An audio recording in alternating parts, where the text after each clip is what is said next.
Fatihah.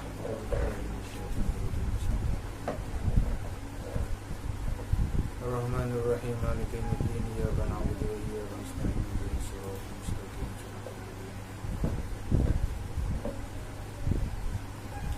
Bismillahirrahmanirrahim. Alhamdulillahi rabbil alamin. Wassalatu wassalamu ala asyrafil anbiya wal mursalin.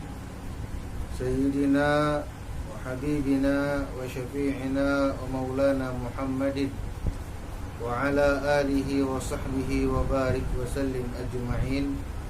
Amma ba'du, subhanaka la ilma lana illa ma 'allamtana innaka antal alimul hakim. La haula wa la quwwata illa billahil aliyyil azim.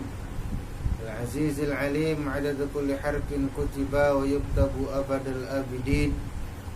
Darat dahirin radhiyallahu anni wa ankum wa an jami'il mu'minin.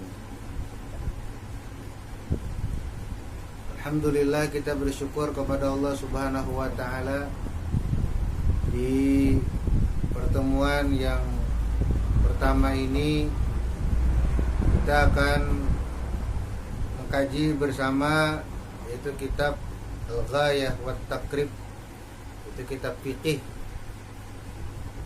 Maka seluruh santri dan santriwati di rumah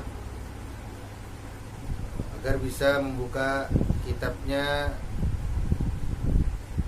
dari halaman Kitabut Thaharah, yaitu tentang masalah bersuci.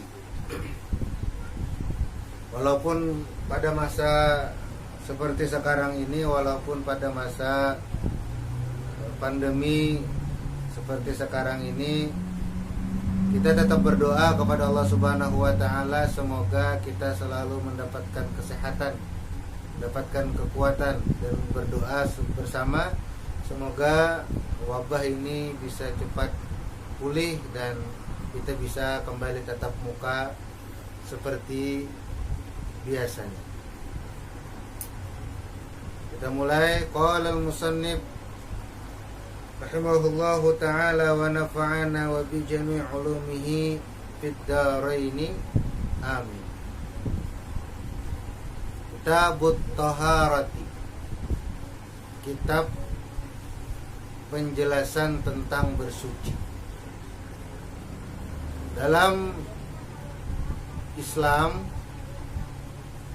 bersuci adalah hal yang utama yang harus dilakukan oleh seorang muslim. Kenapa demikian? Karena tanpa kita melakukan bersuci, tanpa melakukan toharoh, maka ibadah kita tidak diterima oleh Allah Subhanahu wa ta'ala. Maka ibadah kita dianggap tidak sah. Bukan dianggap, tapi ibadah kita tidak sah kalau kita tidak membersihkan, tidak mensucikan badan kita. Suci dari apa? Dalam beribadah, fikih mengatur dalam beribadah itu suci dari hadas kecil dan juga dari hadas besar, dan suci dari najis yang bisa mengotori seluruh anggota tubuh kita, pakaian kita, dan tempat kita melaksanakan ibadah. Semua harus disucikan. Dengan menggunakan apa? Dengan menggunakan apa kita bersuci itu? Bersuci itu pertama, kita dianjurkan untuk menggunakan air. Kita diperintahkan untuk menggunakan air. Kalau tidak ada air, maka cara bersuci kita diganti dengan bertayamum. Begitulah yang diatur di dalam agama kita. Berbicara masalah air, mari kita lanjutkan pembacaan. Al-miyahul lati yajuzu tathiru biha sab'u miyahin.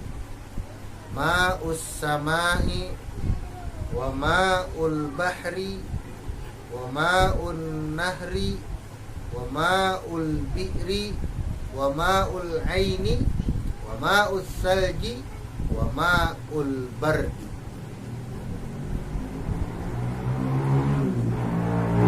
Air, jenis air yang dapat kita gunakan untuk bersuci, ini adalah jenis yang berasalnya. Asal air yang dapat kita gunakan untuk bersuci itu ada 7 macam asal air. Dan 7 macam ini bisa disebut sebagai air mutlak, selama air itu penyebutannya tidak ada embel-embel selain air. Misalnya air sumur berarti air mutlak. Air hujan berarti juga air mutlak. Beda halnya kalau air teh, air kopi. Nah, maka itu adalah bukan lagi disebut dengan air mutlak. Tapi kalau masih ada embel-embel air sungai, air hujan, air sumur dan yang lainnya, maka itu bisa disebut dengan air mutlak. Ada 7 macam air. Yang pertama, ma'us sama, air yang turun dari langit, yaitu air hujan.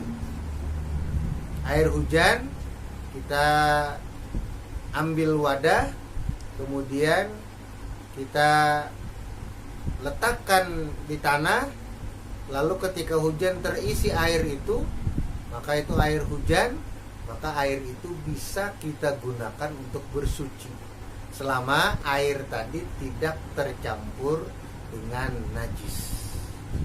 Itu yang pertama. Asalnya adalah ma'us sama, air hujan. Kemudian yang kedua,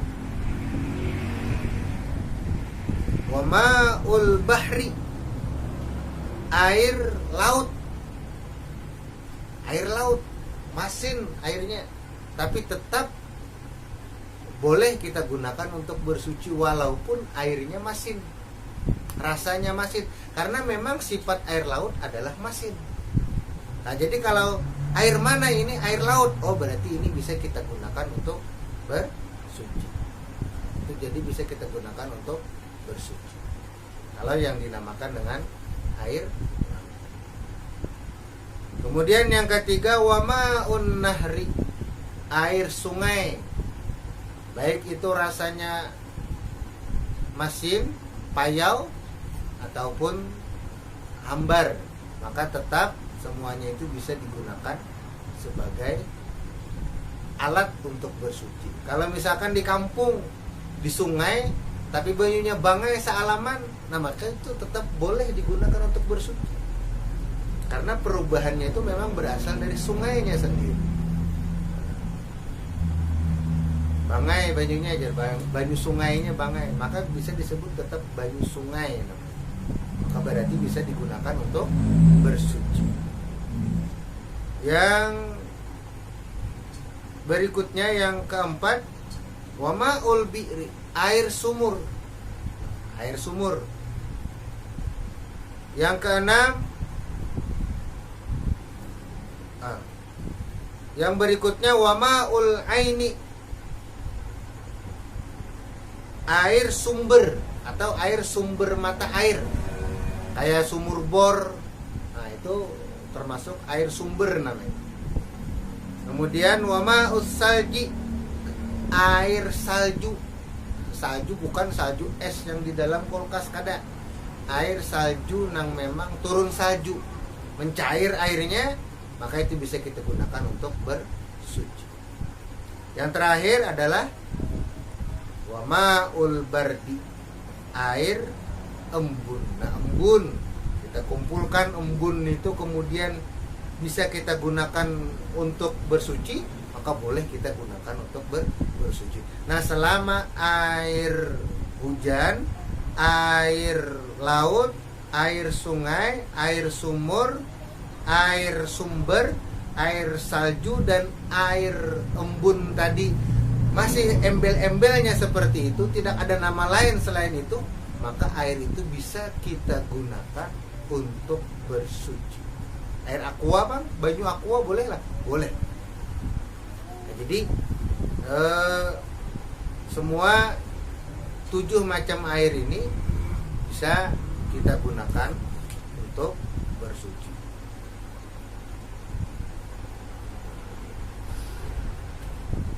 Kemudian berikutnya kita nanti akan membicarakan tentang tadi air berasal dari asalnya.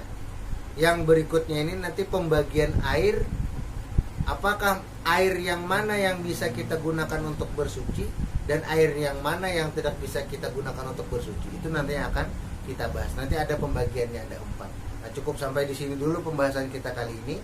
Semoga bermanfaat. Akhirnya wallahul muwaffiq ila aqwamit thariq. Wassalamualaikum warahmatullahi wabarakatuh. Semoga kita selalu dalam keadaan sehat walafiat.